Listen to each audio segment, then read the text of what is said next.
crer. Eu falei, eu concordo, mas então não venha tratar de ciência, vai com a sua fé. Porque daí não tem lugar dentro desse contexto.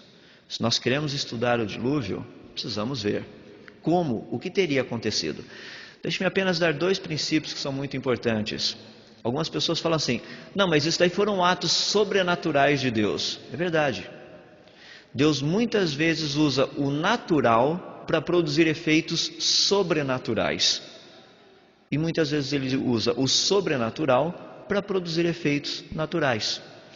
Um exemplo bem claro disso, deixa-me dar só um pequeno exemplo, e a ciência não tem explicação para tudo não. Não fiquem assim iludidos achando que a Bíblia, que a ciência vai explicar tudo o que tem na Bíblia. Não, não é esse o alvo. Nem ela consegue. O Senhor Jesus transformou água em vinho. Bem básico o negócio, né? O problema é que água é uma pequena moléculazinha que tem 2 átomos de hidrogênio e 1 átomo de oxigênio. Quando você pega vinho, você tem átomos de carbono, você tem átomos de nitrogênio, uma montoeirada de outras coisas ali no meio. Para você transformar água em vinho, o Senhor Jesus precisou de um pequeno reator atômico com aceleração termonuclear para produzir um negocinho meio básico ali, que é o quê? Você tem que arrebentar os átomos, ou seja, você tem que pegar prótons, nêutrons e elétrons, separar esse negócio, reestruturar de novo para criar carbono e nitrogênio, porque não tinha isso na água, criar toda essa reestruturação. É o processo de fisão e fusão nuclear. Quem não entende disso é uma confusão nuclear isso. Mas só para você ter uma ideia, é só a junção dessas 2 coisinhas. Você quebra os átomos e junta-os novamente de formas diferentes. A Bíblia nos diz que haviam 6 talhas com água. Você calcula o volume disso, vê a energia que seria necessária para fazer toda essa transformação, e você vai perceber que essa coisinha básica que Jesus fez, seria necessário a energia produzida pelos mais de 200 bilhões de estrelas na nossa Via Láctea em um dia. Foi básico para Jesus fazer isso. Jesus não falou assim, que trabalho que deu fazer esse negócio, gastei muita energia. Não, ele fez naturalmente. A ciência entende o que foi feito? Claro que sim. A gente só não sabe de onde veio toda a energia para fazer esse negócio. Tem que ser um Deus para fazer isso. Não é isso que ele diz que ele é? Deus? Esse é o contexto. Então a ciência tem condição de entender. Então o que nós estamos vendo são algumas propostas. Essas propostas precisam ser avaliadas cientificamente. Então a ideia de que toda a água teria vindo de uma camada ao redor da Terra é impossível cientificamente falando. Para você ter uma ideia, para inundar todo o planeta a nível de vapor d'água, vapor d'água se transformando em chuva, você teria que ter cerca de aproximadamente quase 8,5 km de vapor d'água. Isso daí iria causar uma pressão tão grande aqui embaixo, mas tão grande, que a gente só teria ameba viva no planeta. A pressão é muito grande, achata todo o negócio. Seria uma pressão de várias atmosferas, alguns cálculos indicam que seria de 15 a 20 atmosferas. Já imaginou que legal você vendo uma Terra com 20 atm? Eu disse ATM, não vamos confundir com outra coisa, tá? Um problema muito interessante isso. Seria difícil. Bom, outra teoria, deixa eu só apenas, estou andando um pouquinho à frente, ou seja, em outras palavras, seria impossível você ter 12 metros de vapor d'água inundando o planeta. Não tem como acontecer isso. Então essa é uma teoria que a gente sabe que foi uma teoria proposta. Hoje, com a ciência que nós conhecemos, seria impossível que tal fenômeno acontecesse. Tem uma outra teoria produzida por Alfred Wegener, foi praticamente no comecinho do século passado, ele quem deu origem a essa ideia da movimentação das placas continentais. Praticamente a ideia vem quase que toda dele. Aquela ideia de que da Pangeia, separação, todas essas coisinhas. Então muito foi trabalhado por esse senhor. A ideia seria o seguinte, que no passado nós teríamos essa questão de placas se movimentando, o que ele chama de linha de subducção, ou seja, uma placa em cima da outra. Esse negócio aí, que seria praticamente onde nós temos a parte do litoral, ela ocasionaria, pelo fato da fricção entre essas 2 placas, uma evaporação muito grande de água, ou seja, ia produzir muito vapor d'água. Ela ocasionaria também a desgaseificação do manto emergente, ou seja, essa placa que está subindo vai tirar um pouquinho, é aquele negócio da Coca-Cola que perdeu as bolhas lá dentro.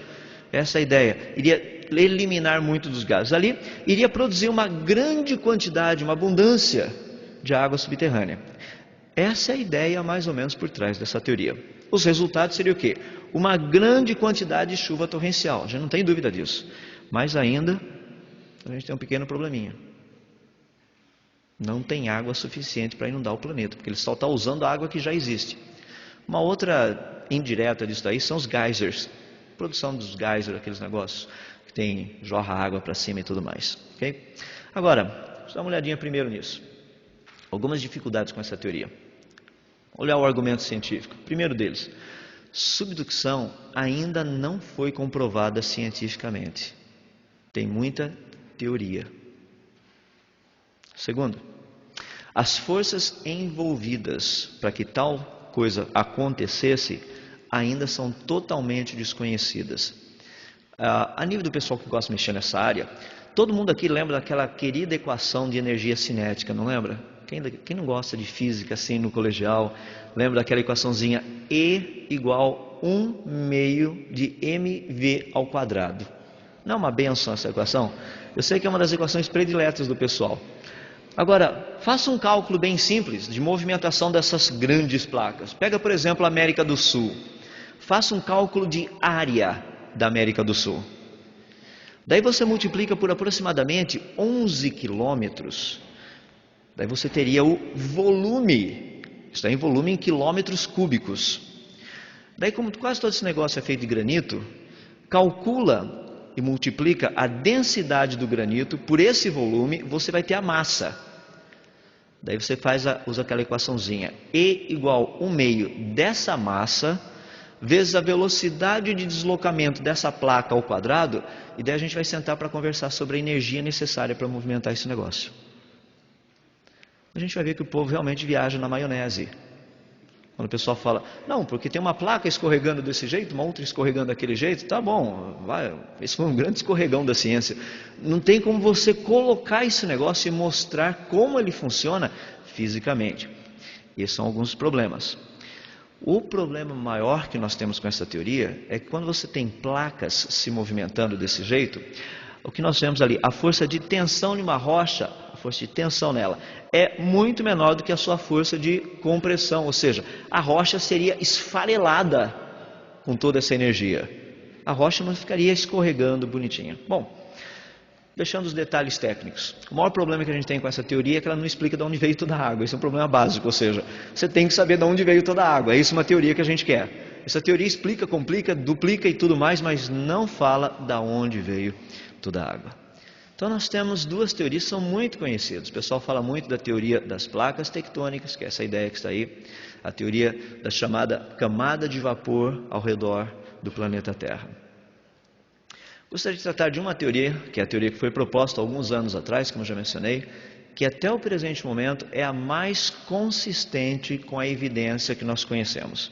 Era chamada teoria das hidroplacas. A proposta dela é básica, diz o seguinte, que o planeta Terra possuía na sua forma original, ou seja, antes do dilúvio, um lençol de água subterrâneo homogêneo, aproximadamente 11 a 12 quilômetros de profundidade. Mais ou menos 1 quilômetro de espessura. Essa é a ideia do que seria esse lençol de água. Os resultados são dois muito interessantes. O primeiro, ele explicaria a questão da uniformidade de temperatura no planeta. A outra, a fonte da água do dilúvio, da onde teria vindo toda essa água. A questão da uniformidade da água no planeta é muito importante. Uniformidade da temperatura do planeta.